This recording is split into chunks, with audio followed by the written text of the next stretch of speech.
goods and services, but will also promote shared prosperity and inclusive growth across the region.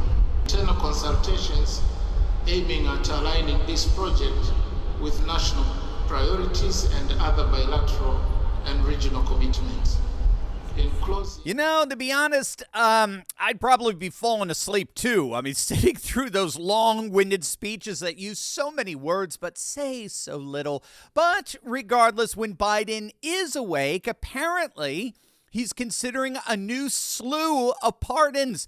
And you will not believe who's on the list. Yes, it's going to enrage you, but my, does it ever vindicate you in more ways than you could have ever imagined. I'm going to show you exactly how. Hey, gang, it's me, Dr. Steve, your patron professor, giving you a front row seat on the rise of a new conservative golden age. So make sure to smack that bell and subscribe button. First, I want everyone to know, if you're finding yourself in the painful position of owing back taxes, well, we got some patriots who are ready to help you. As I'm sure you know, the IRS is currently on its way to making everyone pay up. They've hired thousands of new agents, sent over 5 million pay-up letters in 2024 alone. But if you're dealing with this mess, I want to connect you with a real, tangible solution. Don't give up your rights or deal with the IRS alone. They ain't your friend, and you know that.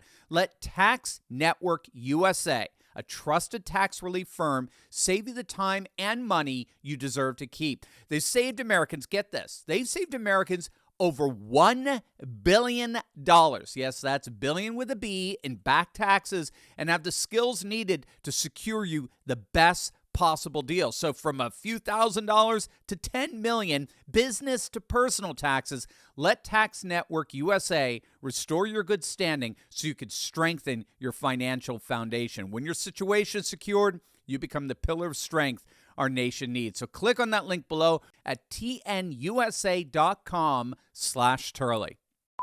It's being widely reported that Sleepy Joe is indeed considering preemptive pardons to shield the likes of Anthony Fauci, Liz Cheney, and shifty Adam Schiff from what Democrats fear to be the coming political retribution from the president-elect Donald J. Trump. Reports are that Senate Democrats are freaking out over Trump's picks for Attorney General Pam Bondi and, of course, our soon-to-be new FBI director, the one and only Kash Patel, both of whom have echoed Trump's promises to bring these key swamp creatures to justice. Now, of course, many are pushing back against this, saying that it's blatantly unconstitutional. You can't pardon someone who hasn't been formally indicted or convicted. And you can't pardon someone who has no need of pardoning. Right? But this would certainly be taking what Biden just did with Hunter to a whole new level. All of this comes on the heels, of course, of Biden's sweeping, unprecedented pardon of his son, Hunter, which, remember, according to the borderline illiterate Whoopi Goldberg of The View, Biden did not lie about. Did you see this? After repeatedly saying he would never do it. And a lot of people are saying that it's hypocritical, et cetera, as if the other side doesn't do it.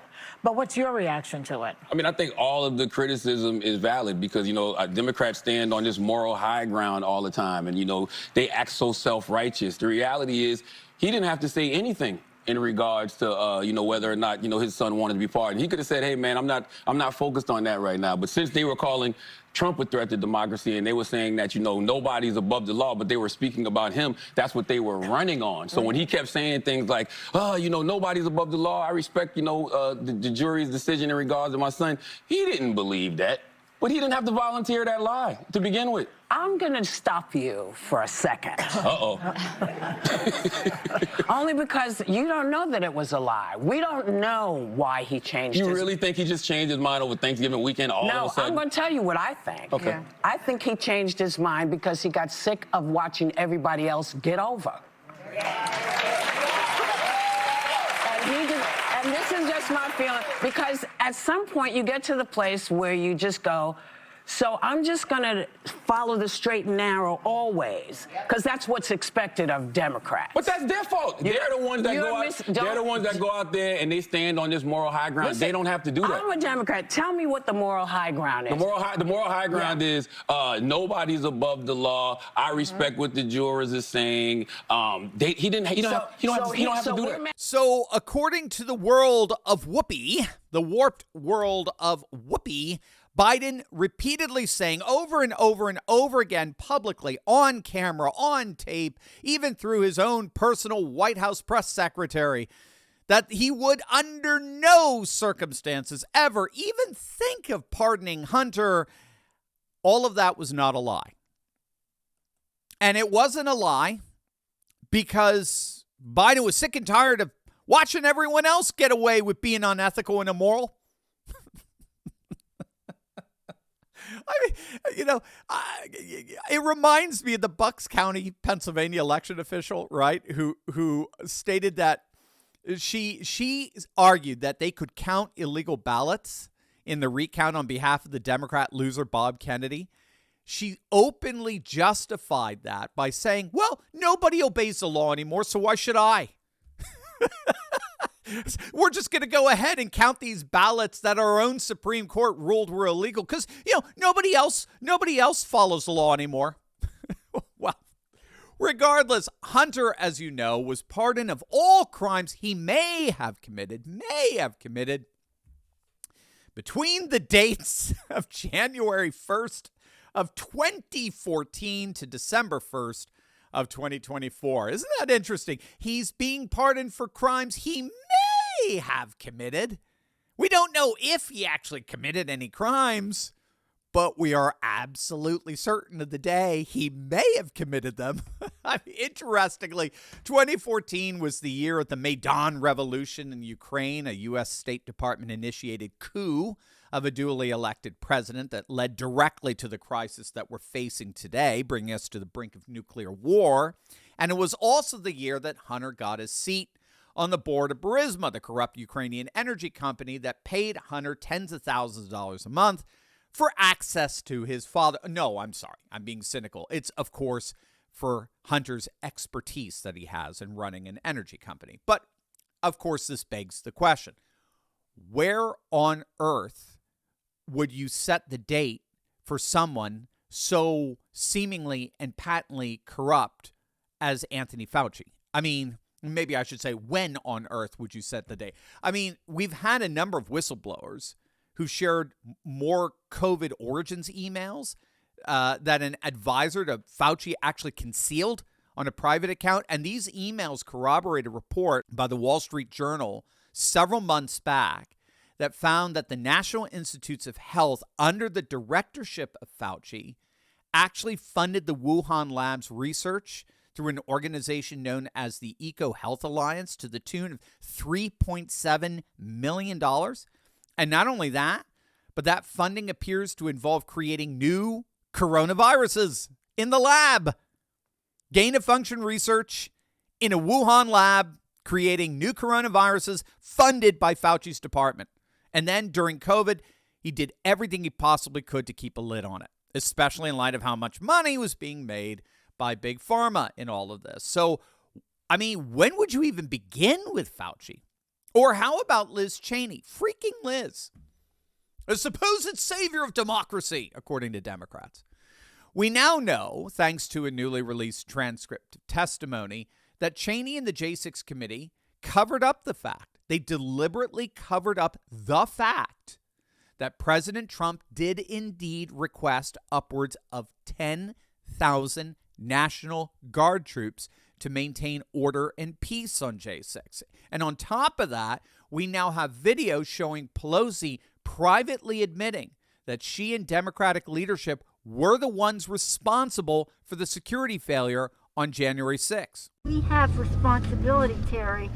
We did not have any accountability for what was going on there, and we should have. This is ridiculous. You're going to ask me in the middle of the thing when they've already breached the inaugural stuff that should we call the Capitol Police?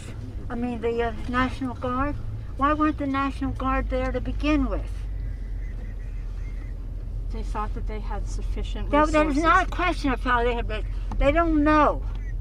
They clearly didn't know, and I take responsibility for not having them just prepare for more. And yet, despite all that evidence that showed that Trump was calling for National Guard security, and Pelosi herself admitting that she's the one who's ultimately responsible in the failure to secure that security, despite all of that, Liz Cheney and the J6 committee repeatedly, openly, and publicly denied that Trump ever did any such thing. I mean, after all, such an effort would hardly fit with the narrative, would it?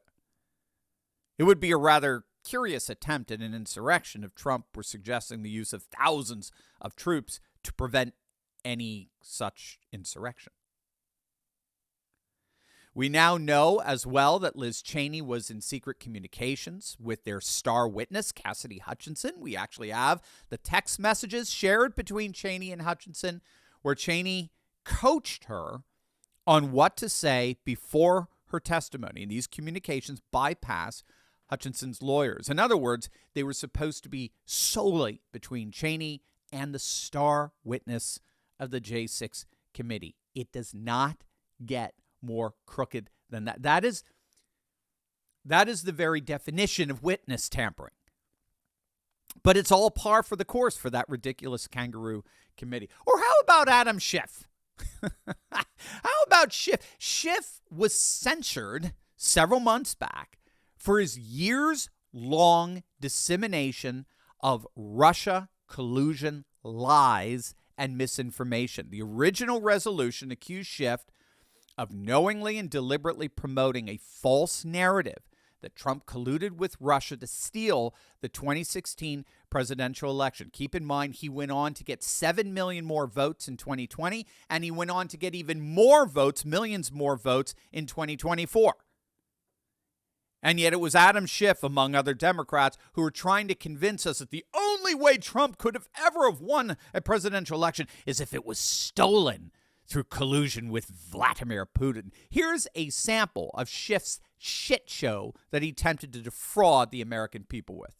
This is about as clear evidence you could find of intent by the campaign to collude with the Russians, to get useful information from the Russians. I think there's plenty of evidence of collusion or conspiracy in plain sight. I did say that there is ample evidence, and indeed there is, of collusion of people in the Trump campaign with the Russians. Well, of course, we now know that there was no evidence of any such thing. But his own colleagues in Congress found plenty of evidence on Schiff lying, as you just heard.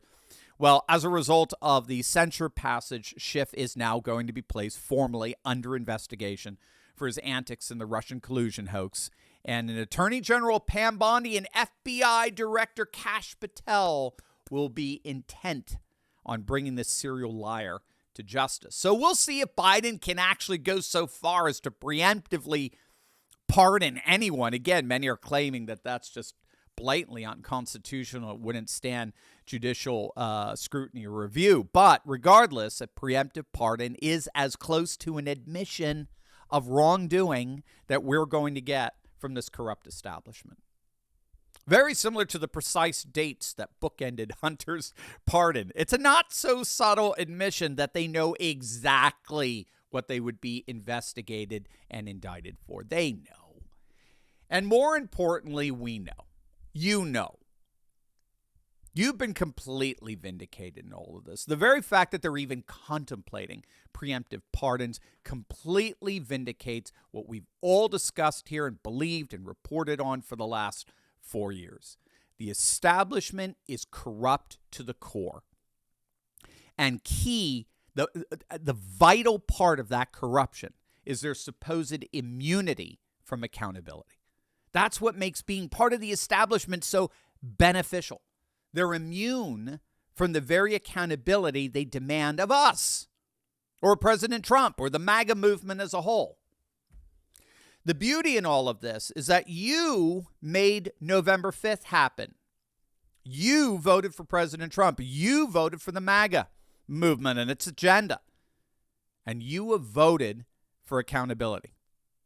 And one way or another, we're going to get it.